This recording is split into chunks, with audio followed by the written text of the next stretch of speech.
yourself, getting your mind right, loving yourself in a way that could transform the negativity in your life and the negativity around you, and then externalize that. Comes back to, I determine what happens to myself. Corn is hugely important in my life in terms of what I eat. Sustainably harvested food for indigenous folks, crucial. And a particular corn that I really enjoy eating right now is this blue corn that I got from my homeboy, whose father grows it in Michoacan in the mountains. It's a putupecha corn, and it comes down off the hill on some donkeys, on some burros. Yeah, corn sustains life. That's the kind of corn I'm gonna be growing, blue corn.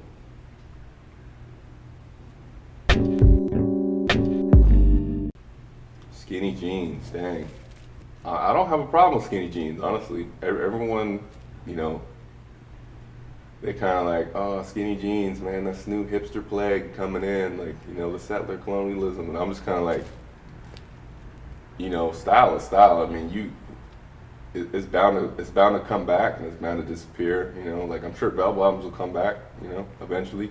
But right now it's the skinny jean. Honestly, it's kind of weird to me when I see people wearing skinny jeans and like they're sagging with the skinny jeans, because it's like the skinny jeans are meant to like fit like tight, like, and now you're sagging with them. I don't understand that.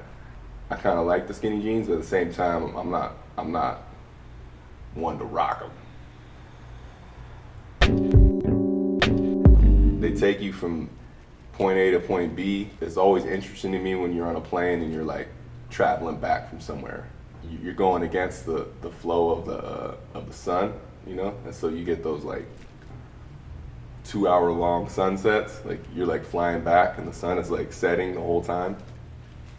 That's always epic, and it always trips me out because you really are at that moment. You're kind of time traveling because you're in this moment of like the sun is setting, but it doesn't go down because you're going the opposite way of the sun, and so you're like keep catching the sun setting.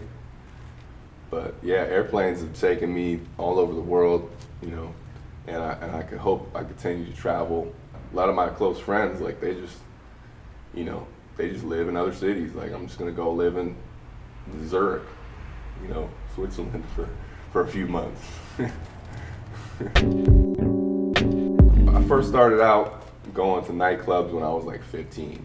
My cousin Cuts, he was already DJing at the local club. We would just walk right in. Our homegirl worked the door. We would go to clubs, to kind of learn the music business side of it. Also learn how to rock a show, how to get the crowd into it. I would always be toasting the mic. Cuts would be on the turntables, and I would always be toasting the mic. As I got older, again, like the club scene, I realized it wasn't really my thing. I'm not really in the club scene, so I'll go out still, and I'll go out to events, but most of the events I go to now is all live music. Sneakers are huge. When I was little, I gotta have the new Bo Jackson 89s, I gotta have the new, Charles Barkley 180s, We wanna be styling like, Mike, or styling like Bo Jackson. Moms would make it happen somehow. When payday came, it was like, all right, we're gonna go get these Bo Jacksons, we're gonna get these Jordans. Sneakers is like currency in the hood, It's like, you got sneakers, you got nice sneakers, like, then you got currency, you got flow. And on the court and in the field, like, you can mobilize yourself in a different way. So, that's hugely important. And as I got older, I'm happy that I woke up to the idea that, the sneakers don't make me who I am. I don't need to have sneakers. Most of the time I'm walking around in flip-flops, and I don't need to have sneakers anymore. So I got to a point in my life where, I didn't need to celebrate that currency anymore and that practice. But I remember the time when I did. I started off my vinyl collection with my dad's record collection when my dad passed away, and it came time to divvy up all his stuff. It was like, who's gonna get what? And I don't want anything. All I wanted was the vinyl, the record player and the vinyl. That's all I wanted, the Popses. And my dad put me on early, and we would, spend hours. We would just vibe out. Like Pops would put on like, Herbie Hancock, or he'd put on, some Earth, Wind and Fire, or he'd put on some Isley Brothers, or he'd put on some, some old school bebop, like some Sonny Stitt, Sonny Rollins, or some Oliver Nelson, arrangement, or like some Jimmy Smith, or some, and that was my education growing up, was really through vinyl. It was like hearing these artists, and we would sit down and Pops would be like, all right, tell me what instrumentation you hear right now.